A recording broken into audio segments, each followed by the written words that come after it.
Meus irmãos, eu vou repetir esse estudo que foi dado há 5 meses atrás, mas foi dado na plataforma do Zoom, nem todos tiveram acesso. E eu vou repeti-lo porque nós estamos tratando exatamente disso nas aulas que vêm sido dadas pelos 10 mandamentos, pelo Demis. Então, você deve se recordar que no domingo passado foi falado sobre o primeiro mandamento: não terás outros deuses diante de mim. E para complementar aquele estudo, eu gostaria de falar então de como a idolatria se configura nos nossos dias.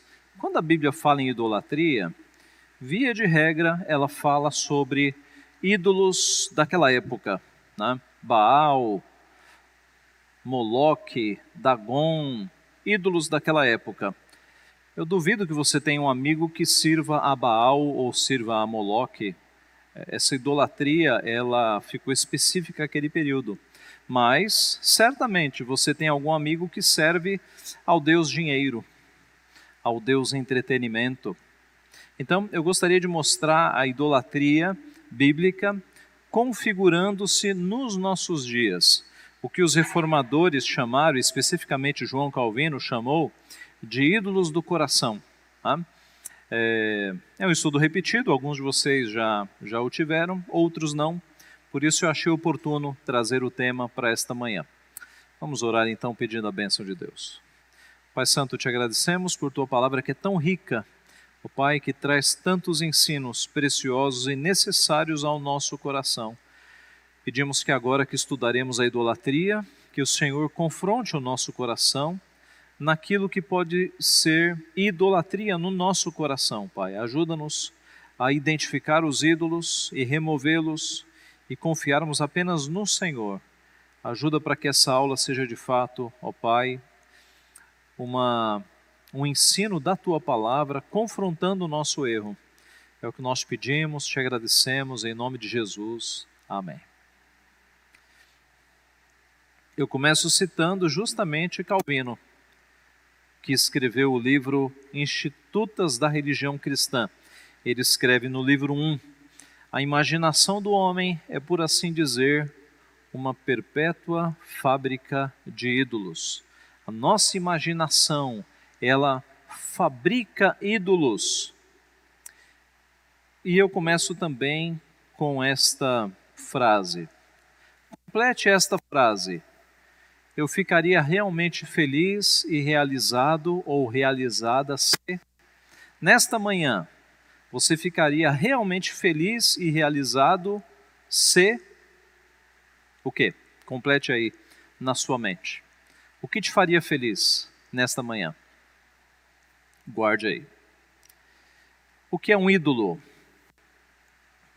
Apenas uma imagem de barro ou de madeira? O ídolo é aquele ou aquilo sobre o qual estão suas esperanças, os seus pensamentos, o seu refúgio, o seu socorro. Ídolo é aquilo para o qual você corre quando você está em dificuldade. Pense quando você está muito triste, o que você costuma fazer? Para onde você corre? Onde é que você vai buscar refúgio?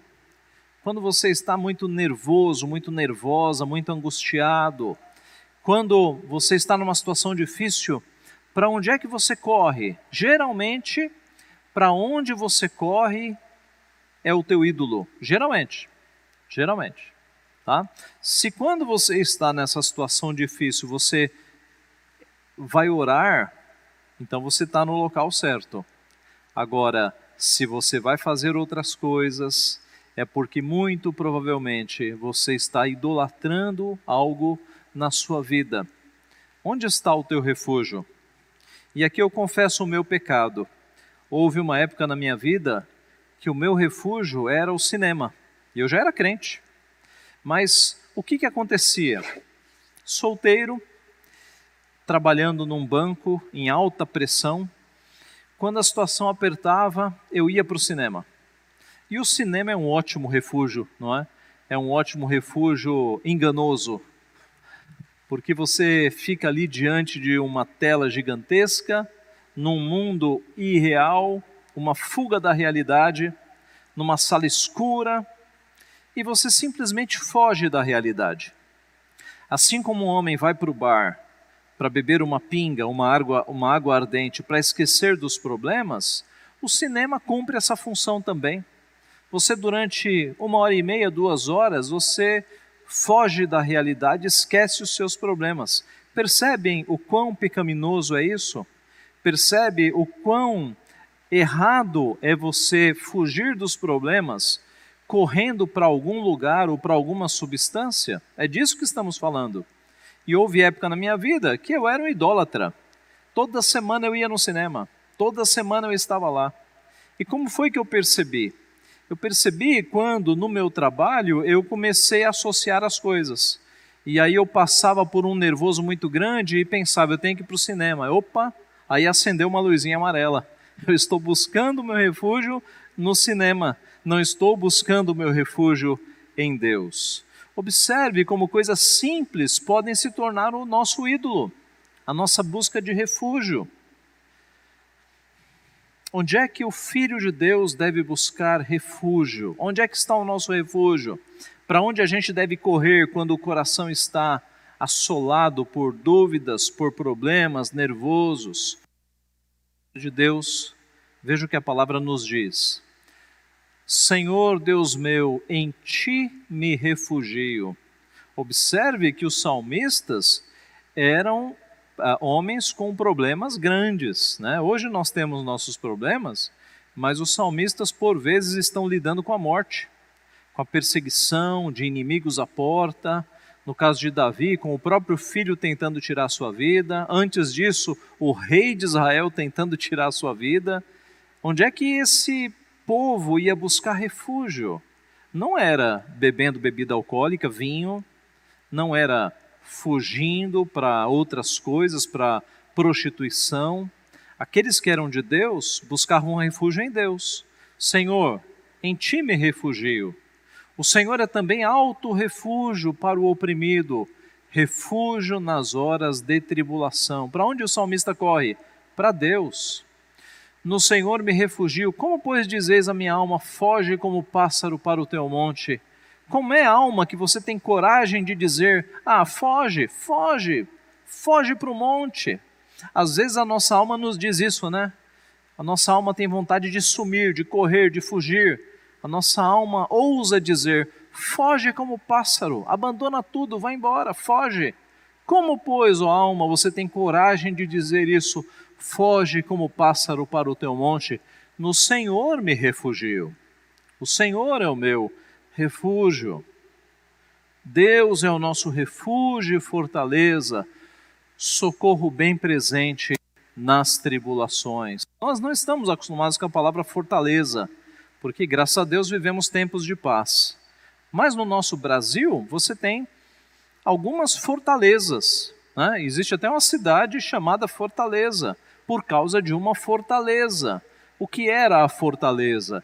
Eram fortes, eram construções militares que geralmente nas nossas cidades litorâneas, especialmente no Nordeste, você encontra. Né?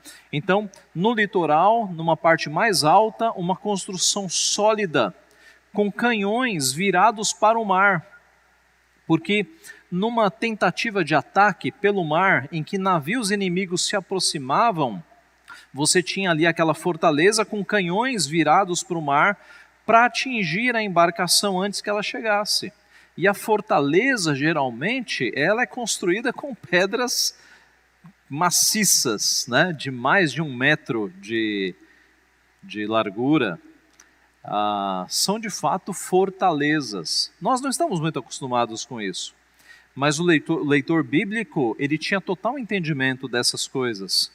E aí ele sabia que uma fortaleza de pedras, ela não é indestrutível, ela pode ser derrubada. Mas Deus é a nossa fortaleza, Deus é o nosso refúgio, nele nós estamos seguros. Deus é o nosso refúgio e fortaleza, socorro bem presente nas tribulações. Senhor, Tu tens sido o nosso refúgio, de geração em geração. Diz ao Senhor, meu refúgio e meu baluarte, Deus meu em quem confio.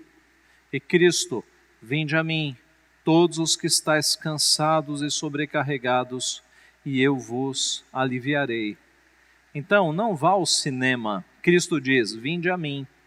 Não vá às compras, vinde a mim. Não vá às drogas, não vá às bebidas, não vá para a geladeira, não vá para o sorvete, não vá para o doce. Vinde a mim, todos que estáis cansados e sobrecarregados, e eu vos aliviarei. O descanso para a nossa alma, meus irmãos, está em Cristo. Ontem ou antes de ontem, numa rede social, uma pessoa escreveu, uma mulher, deve ter 30 e poucos anos, escreveu, não aguento mais, os pensamentos de suicídio não saem da minha cabeça. Ela escreveu isso. E isso foi escrito num grupo de transtornos psiquiátricos que eu não sei como eu recebi, porque eu não estou nesse grupo, mas apareceu lá. Aí eu entrei no grupo para ver o tipo de aconselhamento. E era um grupo de psicólogos e psiquiatras. E nenhum conselho válido. O pessoal falando em Rivotril, procure um psicólogo, e a mulher só respondendo, já fiz, já estou, e os pensamentos de suicídio não saem da minha cabeça. Aí eu escrevi no particular, você já buscou todos os caminhos e nada deu certo. Falta buscar Cristo. Só Cristo é a solução para o teu problema. Só Cristo. Tá? Eu escrevi no particular porque a regra do grupo é óbvio. Já dizia lá explicitamente, nada de religião. Um grupo de psicólogos e psiquiatras, você imagina. Né? Escrevi no particular falando, olha, você já buscou em tudo e nada deu certo. Busque a Cristo. É Cristo que vai dar a solução para você. Não sei se ela leu, não respondeu. Mas é um retrato da nossa sociedade, meus irmãos, que está angustiada. Os casos de suicídio têm crescido e agora têm descido para jovens e adolescentes, não é? A gente tem sabido de várias tentativas de suicídio de jovens e adolescentes. É um mundo sem esperança, é um mundo sem Cristo e sem esperança. E a solução está em Cristo. É Cristo quem nos dá alegria verdadeira. É Cristo quem nos dá paz que excede a todo entendimento. Cristo é o nosso refúgio. Vinde a mim, a Cristo, os que estáis cansados. Não vá para outras coisas. Não vá para Rivotril, não vá para outras coisas. Elas são paliativos. Cristo é a solução permanente. Quantos que a semelhança do que eu estava fazendo, estão buscando refúgio em outras coisas? Quantos que quando estão com problemas, vão buscar refúgio num copo de cerveja ou numa bebida aguardente? Dê uma olhada nos bares, depois das 6 horas. O tanto de homens que estão tentando afogar os seus problemas num copinho de aguardente. Quantos homens que não tentam esquecer dos seus problemas na base da cerveja, na base do vinho? Quantos que não tentam fugir da realidade num copo de substância aguardente? Quantos e quantas não buscam solução para os seus problemas na comida? Quantos, eu diria, quantas mulheres não buscam solução para a sua tristeza na geladeira, no doce, no sorvete, na comida? A psicologia chama isso do que mesmo? Essa tentativa de compensação na comida, alguém me ajude. Compulsão alimentar. A Bíblia chama de pecado. A Bíblia chama de buscar refúgio não em Deus, buscar refúgio na comida, porque a comida, ela oferece uma sensação boa, não é? Um prazer ali, quando você está comendo uma comida gostosa, é um prazer. Então, meus irmãos, é claro, se você está triste e você vai para a geladeira para buscar um doce, um chocolate, um sorvete, uma comida gostosa, você está tentando descontar ou amenizar a tua tristeza na comida. E isso é idolatria, meus irmãos. Não é compulsão alimentar, é idolatria do coração. Vá orar, vá buscar refúgio no teu Redentor, não na comida. Porque a comida vai fazer o seu efeito temporário e daqui a pouco vai passar e o teu problema continua. Vá buscar em oração, junto ao teu Redentor. Quantos que quando estão com problemas vão buscar refúgio no sexo, na prostituição, na pornografia? Quantos? Quantos? E de novo, é uma solução passageira e pecaminosa e abismal, como diria o livro dos Provérbios, né? A figura da mulher adúltera é uma figura que conduz ao abismo, que conduz à perdição, a mulher prostituta. Quantos que não vão buscar algum tipo de significado e de alegria na imoralidade, ao invés de buscar refúgio em Deus? Homens, principalmente, quando estão com problemas, pensam: eu tenho que ver uma partida de futebol, tenho que ir para o estádio, ou tenho que ver na televisão. Ídolos do coração. Veja, nenhum problema com futebol, nenhum problema com cinema, desde que seja apropriado, nenhum problema com chocolate, nem com sorvete, nenhum problema. Essas coisas são lícitas, aliás. O problema é no uso que você faz dessas coisas. O problema é quando essas coisas se tornam ídolos do coração. Quando você coloca nessas coisas o teu refúgio final. Aí está uma relação idólatra. Aí esse é um problema de fato. Quantos que quando estão com problemas vão tentar fugir da realidade nas séries? Eu estou muito nervoso, muito nervosa, vou maratonar uma série aqui. Vou assistir vários episódios para me esquecer dos meus problemas. Idolatria, buscando refúgio onde não deve buscar, fora de Cristo.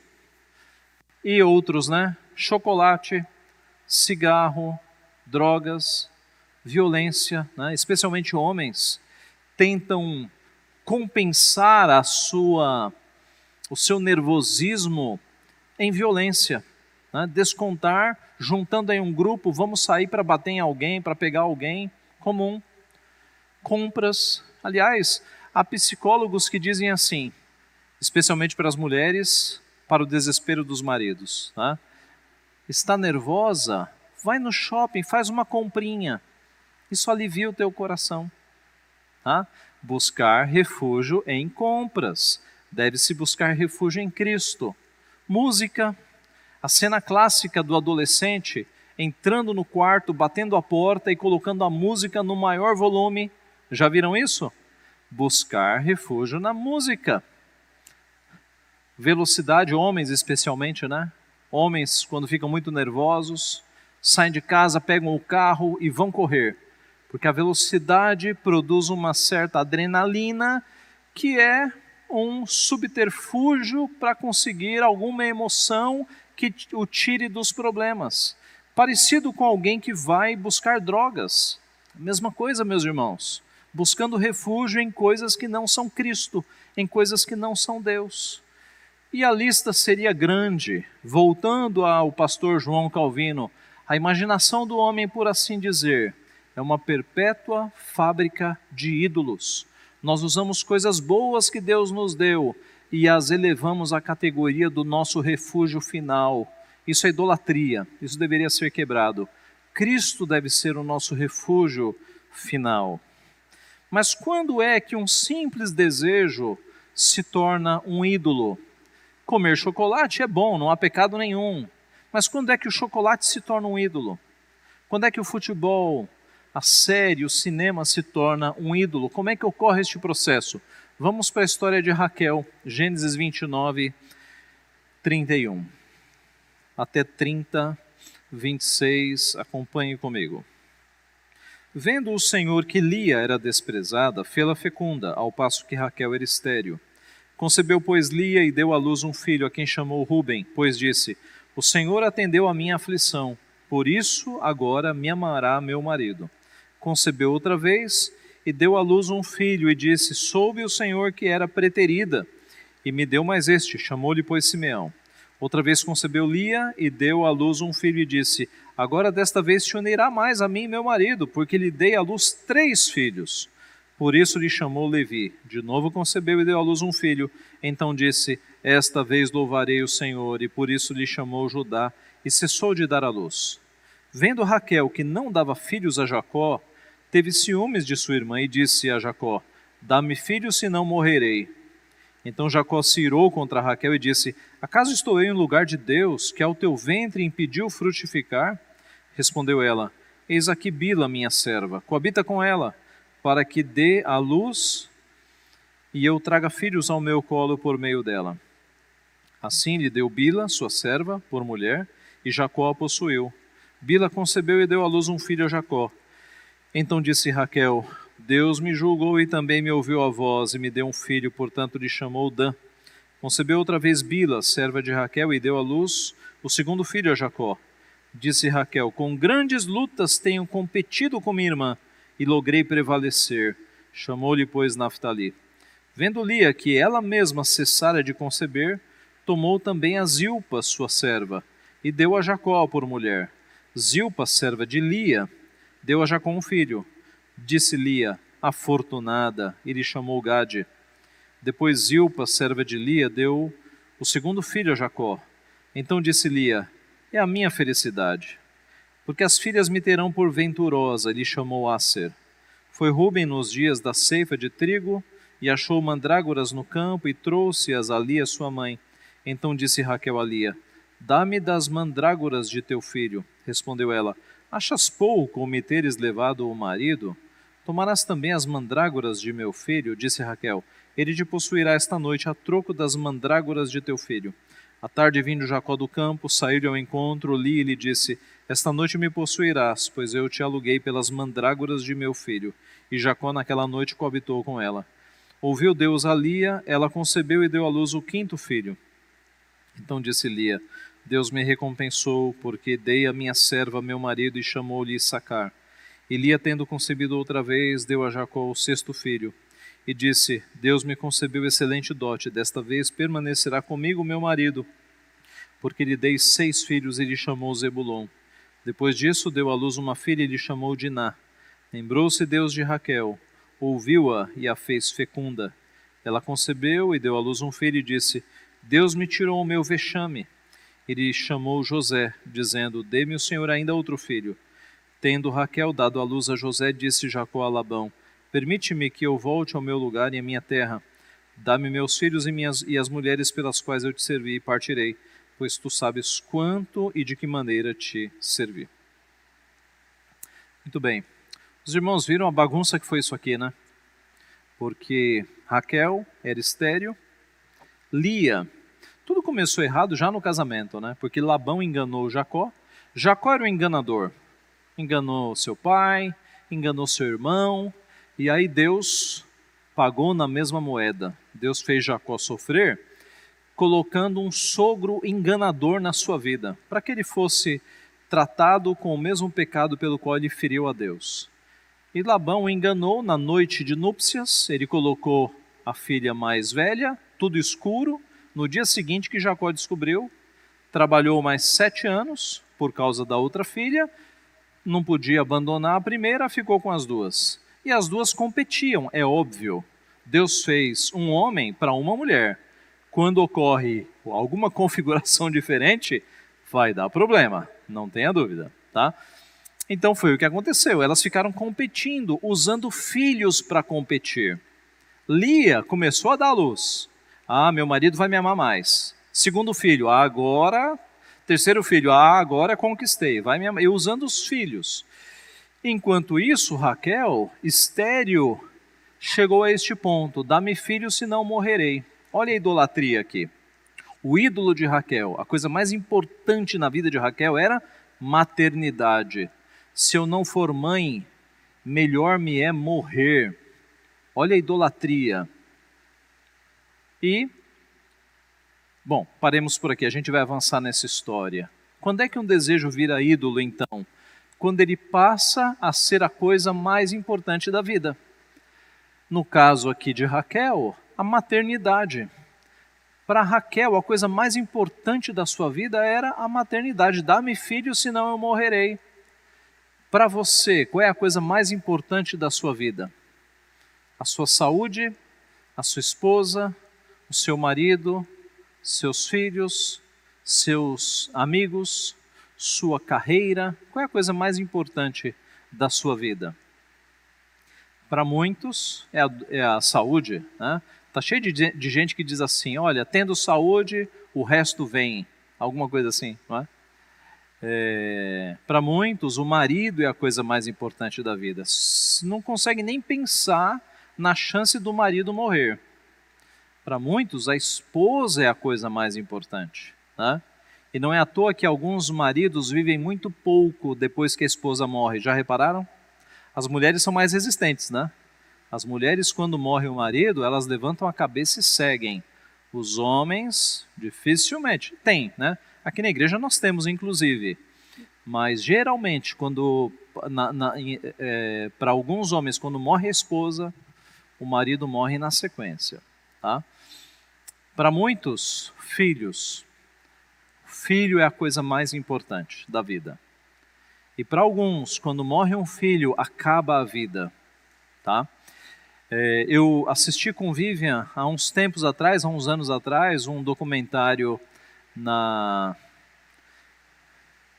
uma dessas TVs aí fechadas de National Geographic, alguma coisa, falando da história de um casal que perdeu um filho no tsunami, naquele primeiro tsunami lá da Ásia. Eram turistas que estavam lá num hotel, as águas invadiram o hotel e levaram o filho, e o filho morreu. E aí um documentário mostrando, e ficou evidente no documentário, que aqueles pais morreram no dia em que o filho morreu. Ficou evidente, evidente. Eles nunca superaram. A vida deles acabou ali, né? Poderia-se dizer, mortos em 1990 alguma coisa, sepultados em 2000, morreram ali. Por quê? Porque quando o filho ou os filhos são a coisa mais importante da tua vida, Deus te livre disso. Porque se morreu o filho, acabou a tua vida? Deus não nos fez, meus irmãos, para que os filhos fossem a nossa coisa mais importante. Deus nos dá filhos para que nós nos alegremos com eles, para que nós os preparemos, como quem se prepara uma flecha, e para que nós os lancemos para o mundo, os lancemos para que eles tenham uma vida própria. E vai chegar um dia em que eles vão sair da nossa casa, e a nossa vida continua com a nossa esposa, com Deus. Então, filhos não são a coisa mais importante da nossa vida. É importantíssimo, eu sei, mas não é a coisa mais importante. E se você faz destas coisas, de alguma dessas coisas, a coisa mais importante da tua vida, a razão da tua existência, o que será de você quando essas coisas forem tiradas? O que será de você se o teu marido for tirado, se a tua esposa for tirada, se um filho for tirado, o que será de você? Se Cristo for a coisa mais importante da tua vida, você levanta a cabeça e continua. Você sabe que Deus ainda tem planos na tua vida, de que a história continua. Mas, eu repito, se uma destas pessoas for a coisa mais importante, a razão da tua existência, e ela for tirada, acabou a tua existência. Isso não é correto, porque nós vivemos para glorificar a Deus e nos alegrarmos nele. Esta é a razão da nossa existência. A parábola do tesouro escondido e da pérola nos mostram o que é a coisa mais importante na nossa vida. Abre lá, Mateus 13, 44 a 46. Diz assim: o reino dos céus é semelhante a um tesouro oculto no campo, o qual certo homem, tendo achado, escondeu, e transbordante de alegria vai, vende tudo o que tem e compra aquele campo. O reino dos céus é também semelhante a um que negocia e procura boas pérolas, e tendo achado uma pérola de grande valor, vende tudo o que possui e a compra. Por parábolas, Jesus Cristo está mostrando que o reino dos céus é a coisa mais importante que alguém pode buscar, ao ponto de vender tudo que tem, para comprar um campo, porque ali está oculto um tesouro. ao ponto de vender tudo o que tem para conseguir a pérola de grande valor. Cristo é o nosso tesouro precioso. Cristo é a pérola de grande valor. Tudo pode ser tirado de você. Esposa, marido, filhos, você pode perder todos os seus bens. Se você tiver Cristo, você tem a pérola de grande valor. Você tem tudo o que você precisa para continuar esta vida e para entrar na vida eterna. Então, Cristo tem que ser a coisa mais importante. Certa vez um pastor puritano abordou suas ovelhas e disse assim: olha, eu acho que você está idolatrando a sua esposa, está amando demais a sua esposa. E o marido se defendeu: mas pastor, eu não tenho que amar a minha esposa? E ele falou: você tem que amá-la, mas você está idolatrando. Tá? E certamente, meus irmãos, o nosso amor maior tem que estar voltado para Deus, para Jesus Cristo. Nós devemos amar cônjuge, filhos, mas não devemos adorá-los. A nossa adoração está reservada a Deus. Certa vez um jovem disse ao pastor Joel Bick: pastor, eu tenho esta terrível tentação que está comigo todos os dias. Eu amo música country, eu sou cativado por música country. Bem, pode ser que você e eu não tenhamos o menor gosto por música country, mas para aquele jovem era uma tentação muito grande. Então eu disse ao jovem, Joel Bick falando: se isso é uma tentação muito grande para você, você deve jogá-la fora da sua vida. Esse texto nos parece estranho, né? Parece de um tempo que nós não vivemos. Um jovem preocupado porque ele percebe que ele está gostando mais de uma música do que Cristo. Os irmãos percebem o abismo dessa percepção? Né? Por quê? Porque nós estamos num mundo que não liga mais para esse tipo de coisa. Esse jovem era piedoso, ele percebeu que ele estava amando mais algo do que o próprio Jesus Cristo.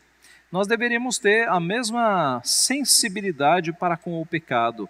Se há algo na nossa vida que nós estamos amando mais do que a Jesus Cristo, nós deveríamos nos preocupar.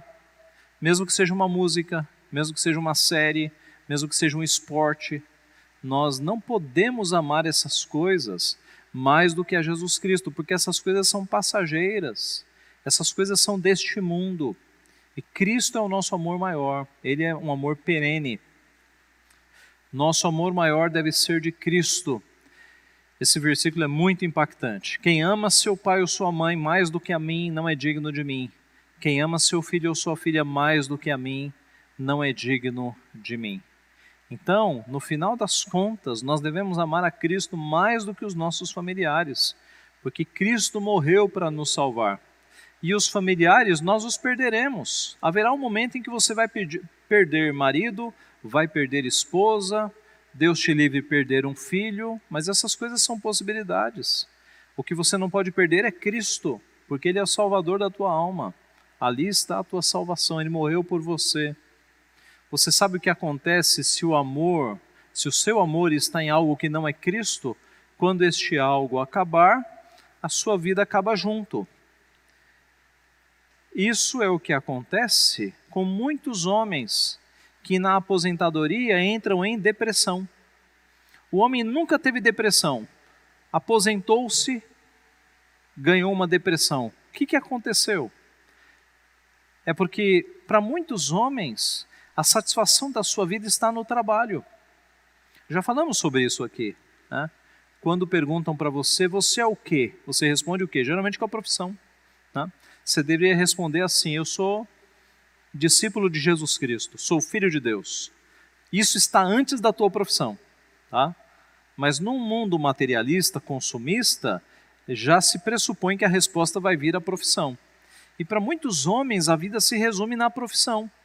Aí de repente vem a aposentadoria, o indivíduo que trabalhou a vida inteira está no sofá com controle remoto e a sua vida se resume a isso. Aí vem uma frustração e até uma depressão na vida de muitos homens. Por quê? Porque a sua vida se resumiu ao trabalho, não deveria. Homens crentes deveriam ter sempre a perspectiva de que tem um trabalho, tem uma ocupação, mas aquilo é um simples meio para glorificar a Cristo. E que quando essa ocupação for embora, eu vou arrumar um outro meio para glorificar a Cristo. Quem sabe agora com mais tempo eu vou trabalhar mais na igreja. Eu vou pedir para ser diácono, eu vou pedir para ser presbítero, eu vou fazer alguma coisa para glorificar mais a Deus. Percebem? É uma questão de mente, meus irmãos. Se a tua mente está achando que a tua vida é o trabalho, quando acabar o trabalho, acabou a tua vida. Mas se na tua mente estiver muito bem definido, eu sou discípulo de Cristo e no momento eu estou servindo a Cristo com esta profissão. Quando esta profissão for tirada, eu vou servir a Cristo em outro lugar, mas eu vou viver até a morte para servir a Cristo. Aí a aposentadoria não vai causar dano nenhum, vai ser apenas uma transição para uma outra forma de você glorificar a Cristo. Percebe? A beleza física para as mulheres é um tipo de idolatria também, né? O mundo dos cosméticos e das cirurgias plásticas estéticas é um mercado milionário. As academias, né, os produtos para embelezamento, os produtos cosméticos, né? Eu estou dando risada aqui porque há uma relação nas palavras, né, de cosmético, de cosmos, de caos. Né? Então o cosmético, na verdade, é o que arruma o caos. Né? Uma piadinha. Mas observe bem, voltando a falar sério. Se a tua vida está baseada na beleza física, o que vai acontecer quando vier a idade? E a beleza física, como diz a palavra, enganosa é a graça e vã a formosura. Né? Enganosa é a graça, ela engana, e vã a formosura. Vã, por quê? Porque a palavra vã na Bíblia, ela dá uma ideia de uma fumacinha, de algo que se dissipa. E a formosura, meus irmãos, ela é muito própria da juventude, né? A formosura física. Mas o texto continua dizendo, mas a mulher que teme ao Senhor, esta será louvada. Aí está a verdadeira beleza. Mas observe, não é à toa que algumas mulheres lutam a vida inteira para manter aquela aparência. É plástica atrás de plástica. Né? A mulher dá um sorriso, o sorriso está na testa já, de tanto que puxou e esticou. Não tem mais para onde puxar. Veja, é muito triste você colocar o teu coração e a razão da sua existência em questões externas, meus irmãos. A Bíblia apresenta um caminho muito mais bonito, que é a beleza interior. É aquela mulher que cultiva uma beleza de espírito. Ela se cuida, é claro, mas ela não coloca a razão da sua existência na sua estética. Né? Isso é passageiro, é vão, é enganoso. O casamento para os jovens. Né? Nós estamos aqui no tópico de o ídolo como a coisa mais importante da vida, não é isso? E para os jovens, e eu já fui jovem, né, já fui solteiro, a gente tem esse pensamento. Quando eu casar, aí é final feliz. Quando eu casar, aí não vai mais ter problemas, eu não vou ter mais pecado. Parece que o casamento é a glória, né? Entrou no casamento, entrou na glorificação. A Vivian puxou aqui um passo anterior, né? Para a juventude que nunca namorou, então o pensamento é, mas quando eu tiver um namorado, aí acabaram meus problemas. Quando eu tiver uma namorada, aí a felicidade total. Aí vem o namoro e percebe-se que é apenas uma etapa da vida com problemas novos, inclusive, né? Mas aí o próximo tópico é o casamento. Quando eu casar, aí é final feliz, é o comercial da margarina, né? Aí acabaram-se os problemas e os pecados. Aí vem o casamento, é bênção, mas você percebe que vem novos desafios. Né? Aí qual é o próximo passo? Filhos. Quando eu tiver filhos, aí é o final feliz. Aí acabaram-se os problemas, aí vem os filhos e adivinhe. A vida continua com seus desafios, com seus problemas. Então, quando se coloca esperança nessas coisas, percebe-se o quanto essas coisas são efêmeras, são passageiras, não são solução coisa nenhuma. A solução está sempre em Cristo, sempre em Cristo. Para o namoro, para o casamento, para a educação dos filhos, é em Cristo que a gente se agarra. Ele é o nosso tesouro precioso. É nele que a nossa vida tem sentido, tá? Os filhos para os casados também. Quando a coisa mais importante da nossa vida é Jesus Cristo, nós podemos perder tudo. E aí vem a história de Horácio Spafford, né, que vocês sabem, aquele irmão nosso que colocou a sua esposa e as 4 filhas numa embarcação e as mandou na frente, porque ele tinha que resolver negócios, ele ia pegar uma embarcação depois. E a embarcação em que estava a esposa e as filhas naufragou, morreram as 4 filhas, a mulher conseguiu se salvar, muita gente morreu, a mulher conseguiu se salvar, foi conduzida à próxima cidade e mandou um telegrama para o marido com 2 palavras: salva sozinha, salva sozinha. O marido recebeu aquele telegrama, entendeu, ele já havia recebido a notícia de que a embarcação naufragara, e ele entendeu, ele pegou a próxima embarcação, e esta fez o caminho, o exato caminho em que o navio estava ali afundado, os destroços, os corpos boiando, e ele passou ali, no mesmo lugar onde ele perdeu as 4 filhas. E foi nessa embarcação que ele escreveu o hino, Tudo Bem com a Minha Alma, It is Well with My Soul, em português, Sou feliz com Jesus. Sou feliz com Jesus. Tudo bem com a minha alma. Tudo bem com a minha alma. Naquele momento em que ele perdeu todas as filhas, ele reafirmou: tudo bem com a minha alma, eu prosseguirei, eu prosseguirei. Porque com Cristo, meus irmãos, se Cristo é o nosso amor verdadeiro e é o sentido da nossa vida, nós podemos passar por esses momentos dificílimos, dificílimos. Perder marido, não imagino que seja fácil. Perder uma esposa, perder um filho, pior ainda. Mas quando Cristo é a razão da tua existência, Ele te dá forças. Ele é suficiente para essas coisas, para você seguir a sua vida. Então, quando é que um simples e inocente desejo se torna um ídolo? Quando erroneamente você o promove a coisa mais importante da sua vida. Raquel fez isso. E ironicamente Raquel morreu num parto, não é? Dá-me filho, senão morrerei. Teve José, mas com Benjamim ela morreu, né? Deveria ter colocado as suas últimas esperanças em Cristo, em Deus, na verdade, né? Segundo, quando o desejo faz com que você peque para obter o que quer. O ídolo faz com que nós o sirvamos. O ídolo faz com que nós, por vezes, quebremos a lei de Deus para agradar o ídolo. O que a Raquel fez? Ofereceu a sua serva para o seu marido. Fez com que o marido e a serva cometessem adultério diante dos seus olhos, para que a serva engravidasse e o filho fosse dado para Raquel. Tudo errado, tudo pecaminoso. Ninguém diga: Deus tolerou. Tolerou nada. Deus não tolera pecado. E o sofrimento que veio nessa família, com essa história de parou de dar à luz, oferece a serva, com essa família adúltera, né, com adultérios sendo concedidos ali à luz do dia, meus irmãos. Foi nessa família que os irmãos quiseram matar o próprio irmão José.